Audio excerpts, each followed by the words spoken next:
Let's talk drive shaft spacers. Do you want them? Do they fit? What's the benefits? We'll talk about that. Cue the intro. Hey, I'm Kenny, and this is my truck.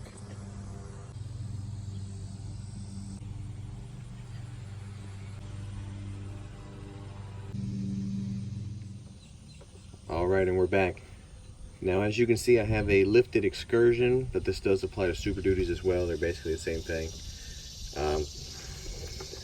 I got this probably 3 months ago. I've been very pleased with it. All the reviews are might fit, might not fit, etc., etc.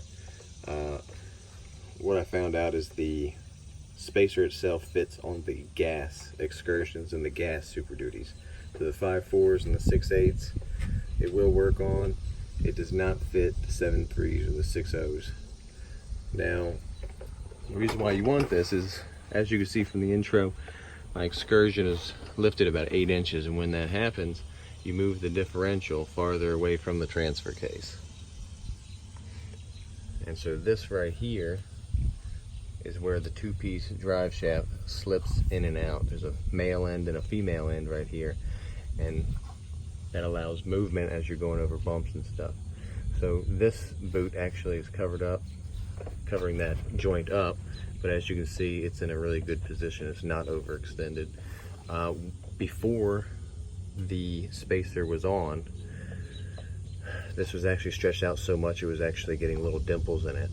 And what happens is, if you were to go into full droop, such as going over a big bump off-roading, or cresting a hill off-roading, or even if you're in a shop and they put you on a 4-post lift and lift the vehicle up, and this front suspension hangs down all the way, it would actually pull out of each other.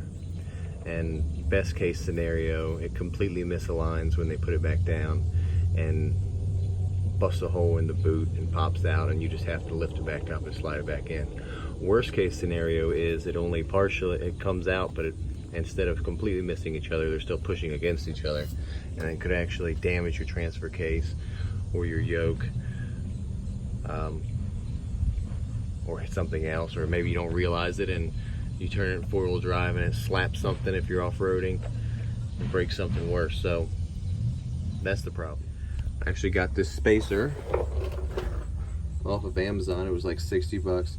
If you buy an aftermarket drive shaft, you're talking at least several $100s, maybe even $1,000 by the time you have it custom made and balanced, all that stuff. Now this drive shaft is factory, and because of this 1-inch spacer, it ends up just being just about perfect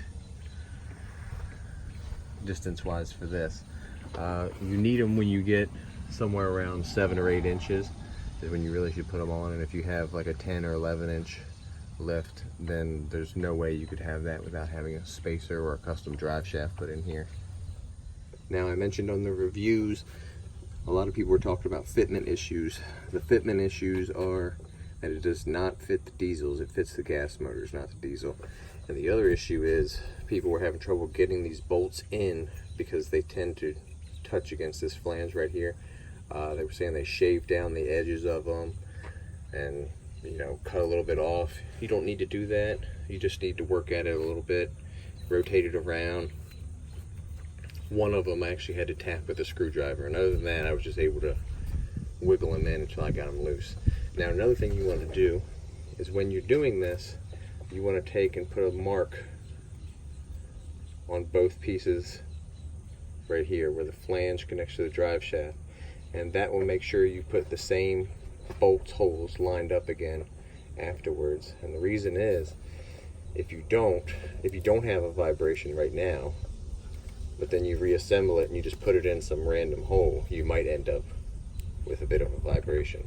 So that's what you want to do to avoid that. Mark it, fingernail polish, paint, scratch it with a rock, something. Like I mentioned before, I've had this for a few months. I have been driving on the beach with it in the sand. Zero problems, 100% satisfied with it. Totally worth the money, much better than getting an aftermarket shaft, which may give you vibration issues anyway.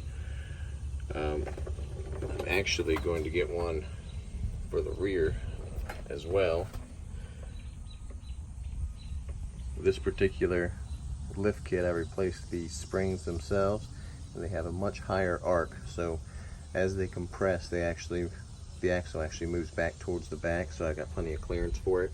I just don't want to end up in a case where I've got a little bit of wobble in here. If you get a little bit of wobble from this being too far out, it actually chews up the splines that are on here, which makes more vibration issues, more looseness issues, and eventually, you'll lose power. Have to replace the shaft and the yoke itself.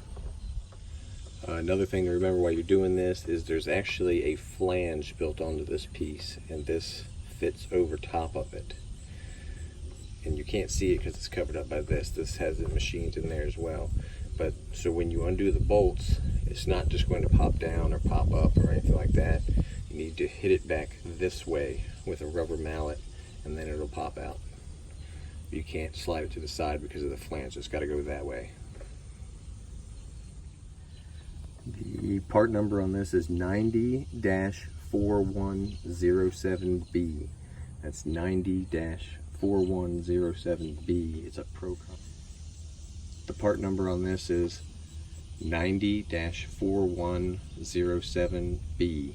That's 90-4107B. It's a Pro Comp, and it fits 99 to 04 Excursions and Super Duties on the gas models, not the diesel models.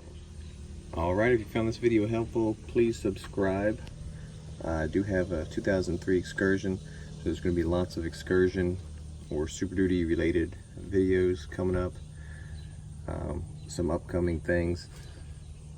I will be talking about driveline vibration, what causes it after a lift kit, how to fix it. This has 0 driveline vibration, which it took me a while to figure out.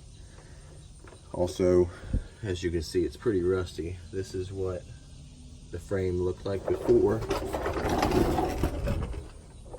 This is what it looks like now. You can see this is black. If you know how to do that, we'll be doing it to the rest of the vehicle as well. We'll be doing the back brakes soon, so subscribe. Alright, I also wanted to mention another upcoming video. I will be showing you how to remove and replace differential covers and how to seal them so that you get 0 seepage. As you can see, that's been on there for months and it does not have any seepage at all. Already did this axle. I'm going to do the front axle, so stay tuned.